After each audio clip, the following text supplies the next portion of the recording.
All right, so we'll come full circle and we'll go to the deep rooted psychological aspects about what you have to do to prepare yourself. Okay? You've got these other really nice training tips. And what do we do? We have a certain tolerance for violence. We're born with a certain understanding of things. And human beings are raised a certain way, which sort of gives, you know, a limitation to what we will do. Um, Sensei Ben, my karate sensei, once used to tell me. He said, Daryl, when I'm in a fight and seeing what somebody will do, I'm not so much interested in what they will do, but what they won't do. Okay, and what he was trying to say was, what are you capable of? Okay, what won't you do, no matter what? Because that's really what will determine what you will do in a situation. Sensei was and is, I don't know how he's doing these days, but extremely brilliant. And if you think about that the right way, ask yourself that question, okay? What will you do? What won't you do? Okay? To protect yourself, to protect others, okay? We gave a very abbreviated rejoinder to that earlier, but you're in that situation. You've got this person and they're going to attack you. They're much bigger, stronger, more violent. What are you going to do? Will you use a weapon? Okay?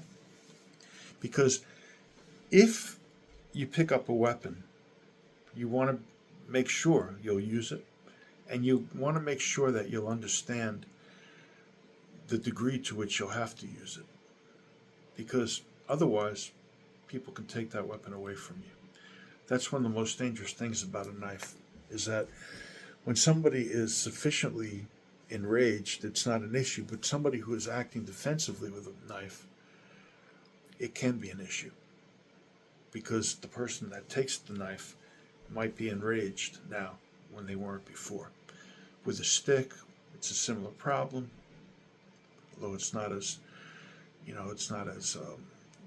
deadly, the possibilities, depending. You could have a very thick stick that you're hitting somebody with. So ask yourself those questions, then ask yourself why. Okay? Why is that your limit? Okay? Are you queasy? Is it just something ethically for you? Do you just not see yourself that way? And now you have a baseline. Okay? Once you have that baseline, now you can start to condition yourself psychologically. And this is where, depending on how far you want to do the training and take it, you can come from a position of just training very casually to inducing trauma. Okay? And the purpose of the training in either case is to get you past those limitations. Okay? In the cities, you kind of were exposed to that.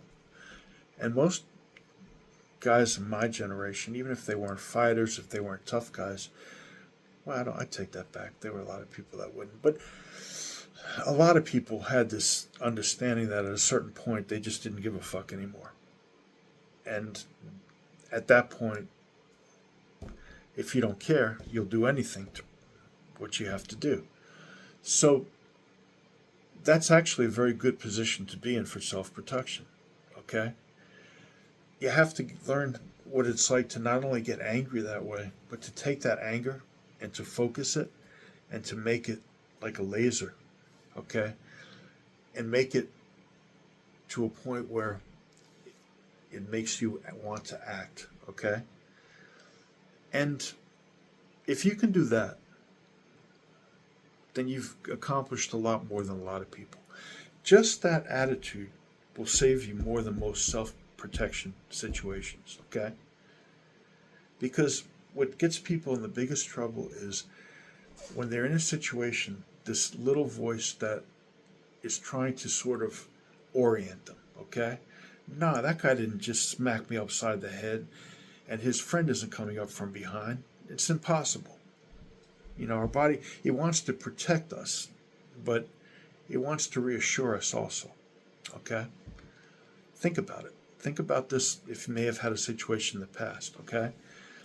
And we're in denial a lot of times.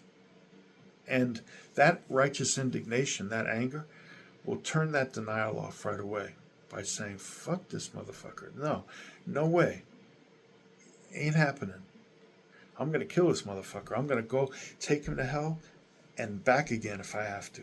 It ain't happening.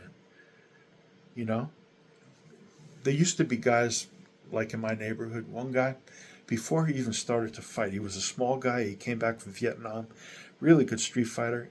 He would start smacking himself. And it's silly to think about it now, but he would get himself so keyed up. By the time he was fighting, he just was a ball of destruction, okay?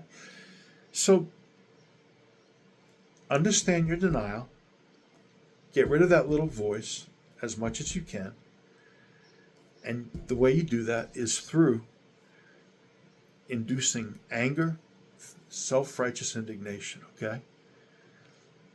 That's a very good mental training exercise, okay? The other thing you do is you put yourself in these situations enough through controlled circumstances, you become equipped to deal with them. That's what we did when I was coming up. And, it's a great way to train. You get beat up a lot, and you don't find many people training these days. Again, my hat goes off to Saif Karman about this. The way we used to train back in the day, you just don't see that these days. What people call karate, I don't know what it is, but it's not what we did. I did Shorin Ryu in Baltimore with one of Raleigh Hawkins' students, and you fought. We didn't even spar. We fought. We would spar occasionally for fun with other people if they didn't know, if we wanted to be nice, but it wasn't what we did. So very important. Prepare yourself mentally that way. And the other thing to understand is verbal judo. Because here's the thing. If you don't do because you can't, that's pathetic. If you can and you don't do, okay, then you're a man of principle. If I can fight really well, somebody smacks me upside the head and I decide not to fight with them, that's a choice that shows restraint, okay? If somebody smacks me upside the head, there's nothing I can do about it anyway, and I say I'm a pacifist, that's just pathetic, okay?